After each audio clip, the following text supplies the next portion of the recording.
I am LesLee Hacker. Oh, hi.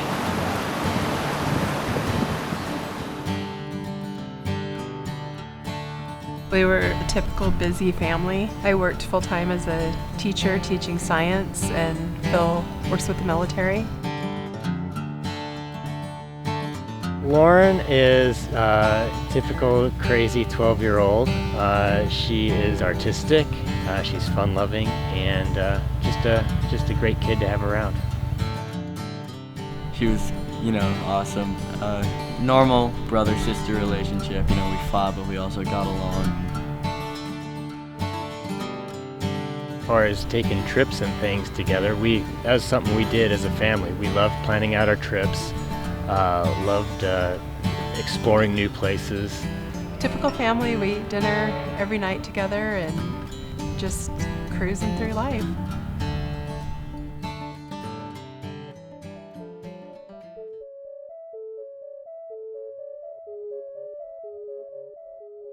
Yeah, it kind of came out of nowhere. It was fast and furious. Lauren, the week before, had come home from volleyball with a fever and had just stayed home from school from Wednesday, and she still had a fever through Sunday. So she went into the doctor on a Monday, and they drew her blood. The next day, we were in the hospital. It happened really fast. The guy got picked up from school and told that she was in the hospital. I spent that week between two of my friends' houses, and I saw my family a couple times. Because of my background, I had worked 16 years at Children's Hospital in pathology, reading bone marrow slides and spinal fluids and things, and so I knew that it was leukemia, but I didn't know it was a rare form of leukemia. The next day, on December 12th of last year, Lauren was diagnosed with acute myelocytic leukemia. Well, I think one of the main dynamics that changed within our family is, everyone had to focus on life in two different locations. There was life up in the 6th floor with Lauren, and then there was life at home. We had to kind of learn to live independently from each other. Well, Lauren and I moved into the hospital and lived there kind of permanently. Her treatment was intense. It made it so that her white count was 0 and she needed transfusions and platelets and things. So she had to be in the hospital for 30 to 45 days at a time. And she did that from December 11th through June 4th of last year. And she was finally released from the hospital on June 4th and is in remission from leukemia.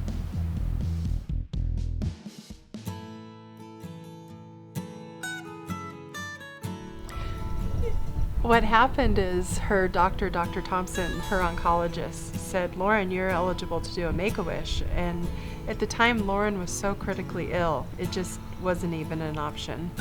And to tell you the truth, I didn't know if we were ever going to get out of the hospital. So we kind of put it on the back burner. And as she started getting better in the spring, Dr. Thompson said, "It's really time for you to consider doing your Make-A-Wish. You're going to get out of here and it's time to start dreaming." I wish to go to Paris. My wish granter, when I first met her in the hospital, she brought me a fuzzy giraffe, and I had it by my bed the whole time. Just the relationship with those wish granters and talking to them about who she was and who she wanted to be someday and what her interests were.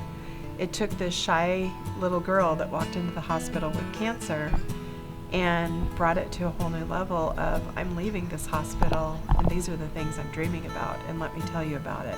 Lauren had me help her with some of the research stuff, and I take French, so I get kind of a cultural lesson on it too. So she asked me about some of that stuff.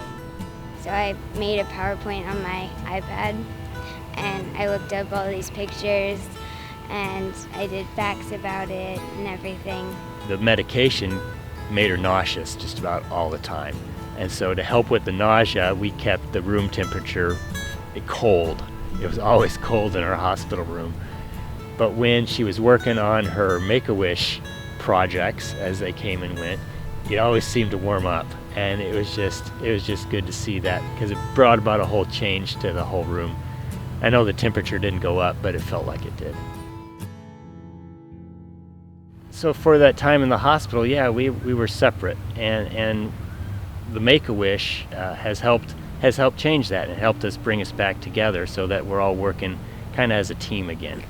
When they would have to poke me, I'd close my eyes and like see me under the Eiffel Tower and like going around there. So it was good to think about that stuff, like good stuff, when they were doing bad stuff. You know, they'd finish some horrible, painful procedure on her, and the next thing you know, she was in Paris. She wasn't sitting there, worrying that she just got sick or had a spinal tap, or, she was over that, and she was dreaming of being in Paris. And it was nice to see her get to escape that small room and go somewhere else in her head. She was having more fun with the creative process. I don't even think she thought that she was ever going to go to Paris. She just liked thinking about it. And it filled her time in the hospital. It made her happy. It made her talk to the nurses about these things that she liked.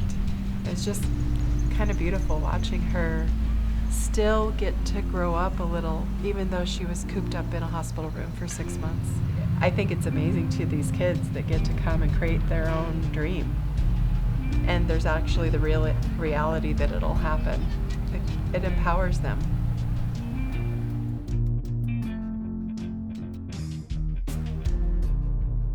As time went on, you realize that cancer, as much as you try to ignore it, it did change Lauren, and it did change how our family interacts with each other, and not always for the worse.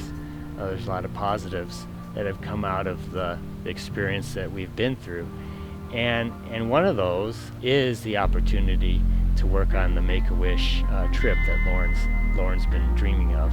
And just to go through the interviews with her, to listen to her, what she's thinking, what's rattling around in her head as something she'd like to do, unencumbered by what the rest of us think about it. So for that time in the hospital, yeah, we were separate, and the Make-A-Wish has helped change that and helped us bring us back together so that we're all working kind of as a team again. And so that's been fun. And it's just helped kind of reverse one of the negative things that the cancer brought about was that separation, and this has helped kind of reverse that.